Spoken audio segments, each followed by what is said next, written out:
Section का topic polygon. बच्चों आज का जो टॉपिक है वो पॉलीगन है, उसको स्टार्ट करते हैं हम one by one. In questions को सोल्व करने से पहले इसकी जो बेसिक टर्म्स है आज उनको हम क्या करेंगे, रीड करेंगे। ठीक है, जब तक हमें किसी चीज का बेसिक नहीं आता तब तक हम उस टॉपिक के अंदर जो क्वेश्चंस है वो सोल्व नहीं कर पाएंगे। और ये जो बेसिक है ये आपकी ज्योमेट्री के अंदर बहुत ज्यादा काम आएगा आगे जब 9th और 10th में जब आप पढ़ोगे इन टॉपिक्स को, तब आपको इनका अगर बेसिक नहीं आएगा तब आप इनके क्वेश्चंस को सोल्व नहीं कर पाओगे, समझ भी नहीं पाओगे, और फिर आपके पास एक अनकंफर्टेबल स्टेज आएगी कि हमें ये सब आता ही नहीं। ठीक है, तो अब आज हम इस टॉपिक को स्टार्ट करने से पहले जो इसकी बेसिक जो बातें हैं वो भी रीड करेंगे, फिर हम इन क्वेश्चंस के ऊपर जाएंगे। क्वेश्चंस बहुत इजी है, टॉपिक बहुत इजी है, 2-3 का टाइम नहीं है, हो जाएगा। ठीक है, तो हमारे पास फर्स्ट आती है कर्व। अब curve is a plane figure. Curve क्या आपके पास एक प्लेन फिगर है, आपके पास कोई भी शेप देखते हो आप, जैसे कि आप ये ब्लैक बोर्ड डिजाइन कर रहे हो, ठीक है, या फिर आपके पास कोई और शेप मान लो, ये आपके पास एक शेप है। ठीक है, तो ये सारी के सारी क्या आपकी कर्व है। बट कर्व की जो डेफिनेशन है वो क्या कहती है कि एक plane figure which is made up of joining the points without uplifting the pen। क्या कहते हैं कि एक ऐसा फिगर जो पॉइंट्स को ज्वाइन करने से बना हो, प्लेन फिगर जो कि पेन की निब को उठाए बिना बना हो। ठीक है, जैसे कि मैं यहां से स्टार्ट करूं, ऐसे गया ऐसे गया ऐसे गया फिर ऐसे आया, मैंने पेन की निब तो उठाई नहीं, तो ये क्या हो गया आपकी कर्व हो गया। अब इसी के अंदर फर्दर आपके पास आता है कि ओपन करो एंड क्लोज करो। ओपन वो कर्व हो जाएगी जो अपने आप को कट ना करे, जैसे कि ये अपने आप को कट नहीं कर रही, और जो कर्व अपने आप को कट कर दे, जैसे कि ये जो कट कर दे, तो ये आपकी क्या हो गई, क्लोज कर्व। अब फर्दर इन्हीं के ऊपर एक और आया सिंपल क्लोज कर्व। कि सिंपल क्लोज कर्व क्या होती है, वो क्लोज कर्व जो एक पॉइंट को सिर्फ एक बार कट करते हैं, जैसे कि ये जो फिगर है इसमें किसी भी पॉइंट को ऊपर जाओ तो फिर पॉइंट ऐसे जाएगा, तो इसको सिर्फ एक बार कट करेंगे, यहाँ पर आपसे तो ज्वाइन नहीं कट करूंगी। अगर मैं बात करूं ट्रायंगल की, ये आपकी जो ट्रायंगल है यहां से अगर मैं चला ऐसे गया, तो हर एक पॉइंट को सिर्फ एक बार कट करें, उसको कहते हैं सिंपल क्लोज कर्व। और सिंपल क्लोज कर्व को क्या बोल देते हैं हम, पॉलीगन। उसी को क्या बोलते हैं हम, पॉलीगन। तो बहुत बेसिक सी बात थी, मैंने बहुत आसान भाषा में इसको आपसे शेयर किया। अब बात आती है position of a point with respect to the curve. अब 3 केस बन पाते हैं, एक पॉइंट आपके कर्व के अंदर हो, एक पॉइंट आपका कर्व के बाहर हो, और एक पॉइंट आपके कर्व के ऊपर। क्या ऐसे ही 3 कंडीशन आ सकती है? एक कर्व के रिस्पेक्ट में पॉइंट उसके अंदर आ सकता है, उसके बाहर रह सकता है, या फिर उसके ऊपर आ सकता है। जैसे ये पॉइंट P, ये पॉइंट Q, ये पॉइंट R। ये P point inside the curve है तो इसको कहेंगे इंटीरियर पॉइंट। बहुत ध्यान से, इसको क्या कहेंगे, इंटीरियर पॉइंट। ये पॉइंट बाहर है कर्व के तो इसको कहेंगे एक्सटीरियर पॉइंट, आउटसाइड नहीं, एक्सटीरियर पॉइंट। यह है इंटीरियर पॉइंट, यह है exterior point, and this point is boundary point. ये बाउंड्री के ऊपर है, कर्व के बाउंड्री के ऊपर जो आता है उसको क्या कहेंगे, बाउंड्री पॉइंट्स। क्या कहेंगे उसको, बाउंड्री पॉइंट्स। उसके बाद अगर मैं बात करूं तो polygon is simple words, a simple close curve. अगर पॉलीगन की बात करूं तो पॉलीगन तो होता है क्या है कि सिंपल क्लोज कर्व होता है पॉलीगन। ठीक है, जो अपने आप को सिर्फ एक बार क्या कहते हैं, हर पॉइंट को कट करके गुजरता है, वो सिर्फ हर पॉइंट को सिर्फ एक बार कट करके गुजरता है, तो पॉलीगन हो गया। उसके बाद कॉन्वेक्स पॉलीगन आता है। उसके बाद क्या आता है कॉन्वेक्स पॉलीगन। अब देखो ये भी एक पॉलीगन है,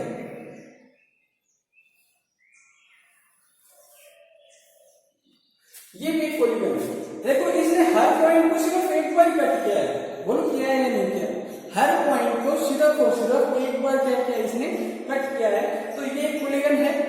बट ये जो पॉइंट है और ये जो पॉइंट है, ये जो पॉइंट है और ये जो पॉइंट है, जब इनको ज्वाइन करेंगे तो देखो इसका कुछ पोर्शन बाहर आ जाएगा।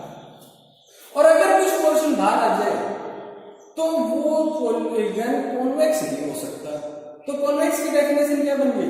कॉन्वेक्स पॉलीगन की डेफिनेशन बन गई कि ऐसा पॉलीगन जिसमें अंदर के कोई दो पॉइंट लिए जाएं और वो जब ज्वाइन करे तो वो जो पूरी की पूरी लाइन आएगी वो उसी के अंदर आ जाए, वो स्ट्रेट लाइन उसके अंदर ही लाइक आ जाए inside the. If we take 2 points inside the polygon and join them, then the whole line lies inside the polygon। तो सारी की सारी जो लाइन है वो पॉलीगन के अंदर हो, बट इस वाले में तो क्या है बाहर है। अब मैं ट्रायंगल लेके चल रहा हूं आपके पास, ये एक पॉलीगन है ना, ट्रायंगल पॉलीगन। तो देखो ये पॉलीगन है तो इसका एक पॉइंट ये पॉइंट ज्वाइन कर दो, इस साइड एक पॉइंट ये ज्वाइन करो, इस साइड एक पॉइंट ये ज्वाइन करो, यहां से एक पॉइंट। अब मैं इसको कोई भी अंदर का दो पॉइंट लेके चलूंगा, उनको मिलाऊंगा या उनको कनेक्ट करूंगा तो वो इस कर्व के अंदर रहेगा, उसको कोई भी छोटा जितना भी छोटा सा भी पार्ट है ना वो बाहर नहीं जाएगा। बट इस केस में तो बाहर जा रहा है। तो कॉन्वेक्स पॉलीगन वो पॉलीगन है जिस पॉलीगन के अंदर से इन्हीं दो पॉइंटों को कनेक्ट करूं और वो इनसाइड द पॉलीगन ही हो, तो वो क्या आ जाएगा आपका कॉन्वेक्स पॉलीगन आ जाएगा। समझ में आ गया होगा आई थिंक कि ये क्या है। अब कॉन्वेक्स पॉलीगन के अंदर डायगोनल कैलकुलेट करने का बहुत ही ज्यादा अच्छा क्वेश्चन हमारे पास आता है कि कॉन्वेक्स पॉलीगन है जिसकी साइड आपके पास डिस्कस करेगा, पहले से गिवन होगी कि आपके पास n साइड है। कितनी साइड आपके पास? n साइड है आपके पास। तो ये कहेगा कि उसके अंदर डायगोनल्स कितने आएंगे। देखो जो ये छोटा क्वेश्चन होता है ऐसा, ठीक है, तो वो हमसे पूछ लेता है ऐसे, वो हमसे ऐसे पूछ लेता है कि हमारे पास एक n साइड का कोई पॉलीगन है। देखो n साइड का कोई भी पॉलीगन हो सकता है, तो उसके अंदर डायगोनल्स कितने आएंगे, उसके अंदर क्या कितने आएंगे, डायगोनल्स कितने आएंगे, इसको नोट डाउन कर लेना। तो अगर कोई आपके पास n साइडेड पॉलीगन है तो उसके अंदर डायगोनल्स आएंगे n into n minus 3/2। अगर मैं बात करूं ट्रायंगल की, ट्रायंगल की साइड कितनी होती है आपके पास? 2। ट्रायंगल की कितनी साइड होती है? सॉरी 3। आपके पास ट्रायंगल की साइड कितनी होती है? 3। और 3 minus 3 करूंगा तो क्या आएगा? 0। तो ट्रायंगल के अंदर कोई डायगोनल नहीं होता, नो डायगोनल, कोई डायगोनल नहीं, ठीक है। अगर मैं बात करूं आपके पास क्वाड्रिलेटरल की, कोई भी क्वाड्रिलेटरल आपका एबीसीडी कोई भी, तो इसके अंदर कितनी होती है? 2 डायगोनल। कैलकुलेट करना 4 साइडेड 4 minus 3/2, तो ये कैंसिल हो गया, 2 भी ये बन जाएगा, बोलो 2 डायगोनल। अगर मैं पेंटा की बात करूं तो साइड कितनी हो जाएगी? 5। पेंटागन में कितनी साइड होती है? 5। नाम है इनका, हमने डायगोनल देख लिया, कोऑर्डिनेटर देखा, पेंटागन, हेक्सागन, हेप्टागन, डेका, ठीक है, हेक्टो, ये सारे 5। तो 5 minus 3 और बटे 2, तो ये देखो 5 into 2/2 कैंसिल कर दो, कैंसिल क्या कर दो इसको, तो 2 से 2 कैंसिल, तो आपके पास कितना आ जाएगी? 5। अगर आपके पास कोई क्या है पेंटागन है तो उसके अंदर साइड कितनी होगी? पेंटागन 5 साइड होगी, तो 5 minus 3 into क्या आएगा? 5 अपॉन क्या आएगा? 2, ठीक है। तो 5 minus 3 2 से 2 कैंसिल 5, तो डायगोनल कितना है? 5। और आपके पास ये कहते हैं कि आपके पास एक कॉन्वेक्स पॉलीगन जिसकी साइड कितनी दे रखी है? 10 दे रखी है, तो उसके डायगोनल्स बताओ। तो आप क्या लिखोगे? 10 into 10 minus 3/2, तो 10 into 7/2 भी कैंसिल हो गया, तो आपका आ गया 35। तो कितने डायगोनल आएंगे उसके अंदर? 35 के डायगोनल्स आते हैं। तो आई थिंक ये क्वेश्चन हो गया होगा आपका। नेक्स्ट अगर हम बात करें कि हमारे पास है रेगुलर पॉलीगन। अब रेगुलर पॉलीगन में क्या होता है कि सारी की जो साइड्स होती है वो क्या होती है, equal. All sides are equal. इस पर ऐसे डिनोट करते हैं, अगर ऐसे एक कट लगा हो तो इसका मतलब ये सारी की सारी साइड्स क्या है, equal. And all the angles are equal. सारे के सारे एंगल्स क्या होने चाहिए, इक्वल होने चाहिए। तो उसको क्या बोलते हैं हम, तो बच्चों उसको हम बोलते हैं रेगुलर पॉलीगन, जो कि हमारी एक्सरसाइज में बहुत ज्यादा यूज होने वाला है। ठीक है, तो square is a regular polygon but rectangle is a not a regular polygon. तो आई थिंक ये बात तो आपको समझ में आ गई होंगी बहुत अच्छे से। नहीं आए तो इसको 2 बार देखना, 3 बार देखना, आपके पास वीडियो तो उपलब्ध है। ठीक है, नेक्स्ट हम करते हैं इसकी एक्सरसाइज के क्वेश्चंस। ओके, 1 बाय 1 इन क्वेश्चंस हम क्या करते हैं, रीड करते हैं। तो फर्स्ट हमारे पास क्वेश्चन आता है, find the middle of each exterior angle of a regular polygon. ये क्या कहते हैं कि आपके पास एक रेगुलर पॉलीगन है, उसका एक्सटीरियर एंगल फाइंड करना है। तो बच्चों जैसे पहले फॉर्मूला लिखा है, इसी तरह इसका भी एक फॉर्मूला है। क्या है, अगर आपके पास एक्सटीरियर एंगल कुछ रखा हो, क्या कुछ रखा हो, एक्सटीरियर एंगल,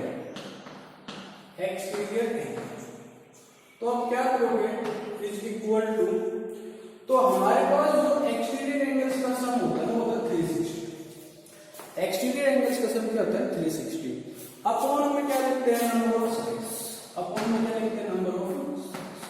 बहुत इजी है, 1 बाय 1 हम इनको रीड कर लेंगे और हर फॉर्मूला आपको याद होना चाहिए तभी क्वेश्चन कर पाओगे।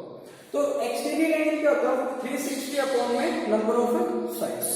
सम ऑफ एक्सटीरियर एंगल्स होता है 360 डिग्री का। ठीक है, तो अब यहां पर बात करते हैं पेंटागन की। अब बात करते हैं पेंटागन की साइड्स कितनी होती है। तो देखो पेंटा की जो साइड होती है वो होती है 3। क्लासिफिकेशन ऑफ पॉलीगन्स रह गया, चलो, बट हम यहीं पर इसको रीड कर लेंगे। पेंटागन की साइड्स कितनी होती है, 5। हेक्सागन की साइड्स होती है 6। हेक्सागन की साइड कितनी होती है, 6। हेप्टा की होती है 7। डेका की होती है 10। 10 किसकी होती है, डेका की। अब बच गया 9 के बीच में, तो उसकी होती है नैनोगन। ठीक है, और 3 की होती है वही आप ट्राइंगल बन जाते हैं, ट्राइंगुलर। और उसके बाद 4 की क्वाड्रिलेटरल हमने रीड कर लिया था। तो इस तरह से तो इसका एंगल निकालना है, exterior angle of pentagon. Exterior angle of pentagon, pentagon का एक्सटीरियर एंगल तो 360 अपॉन नंबर ऑफ साइड कितनी आपकी 5। इसको आप डिवाइड कर दो तो ये आपका क्या आ जाएगा, एक्सटीरियर एंगल। तो ये चला जाएगा 7 1 और ये कितना जाएगा आपका, तो 72 डिग्री क्या जाएगा आपका exterior angle of A pentagon. Pentagon का जो एक्सटीरियर एंगल होगा वो कितना होगा, 72 डिग्री का होगा। इसी तरह से मान लो आपके पास डेका का पूछ ले, बीच में हेप्टा वाला इसका करना। तो अगर आपसे डेका का पूछे तो एक्सटीरियर एंगल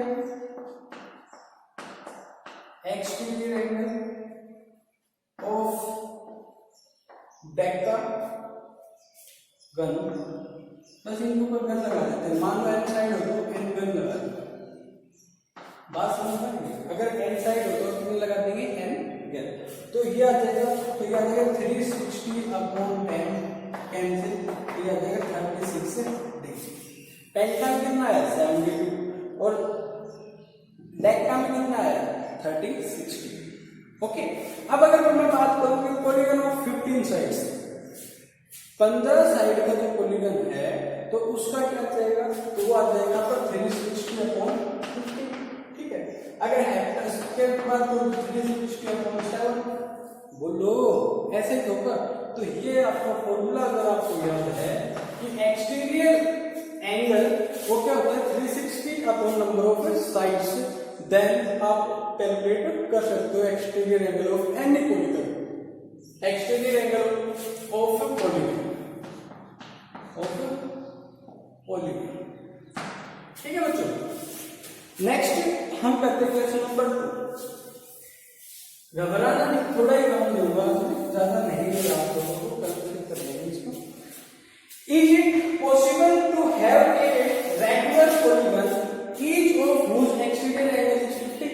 क्या ये पॉसिबल है, क्या ये पॉसिबल है कि किसी पॉलीगन का, रेगुलर पॉलीगन का जो एक्सटीरियर एंगल है वो क्या है आपका 50।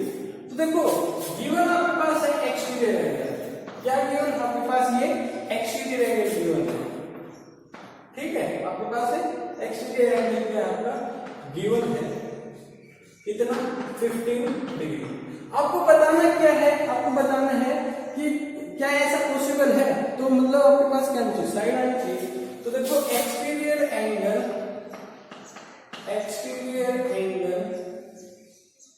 Of polygon is equal to 360 upon number of side, क्या यही फॉर्मूला अभी डिलीट किया था हमने, लगा था इसका, ये कितना था 50 is equal to 360 upon number of side. अब यह करेंगे number of side is equal to 360 upon 50, cancel होगा तो ये चला जाएगा 7.2, तो ये आ जाएगा 7.2, ठीक है। नंबर ऑफ साइड्स कितने होने चाहिए 7.2 होने चाहिए, तो आपका ये बन जाएगा क्या एक्सटीरियर एंगल 50 डिग्री का। बात समझ में आ रही है, ऐसे हम क्वेश्चंस को सोल्व कर सकते हैं। नेक्स्ट कहता है find the measure of each interior angle of a regular polygon having sides 10 और 15। ये कहता है कि फाइंड द इंटीरियर एंगल, अभी तक हम कर रहे थे exterior angle, interior angle find करना है, कौन सा एंगल फाइंड करना है इंटीरियर।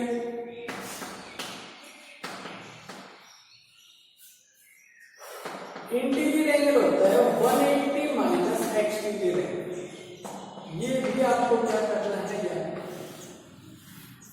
तो 10 साइड है उससे हम एक्सटीरियर एंगल फाइंड कर लेंगे और उसको 180 में से सब्ट्रैक्ट करते हैं तो हमारा आंसर आ जाएगा नहीं आ जाएगा। तो थर्ड जो क्वेश्चन है वो आपका क्या है, वो है कि 10 साइड गिवन आपके पास 10, तो इंटीरियर एंगल कैलकुलेट करना है।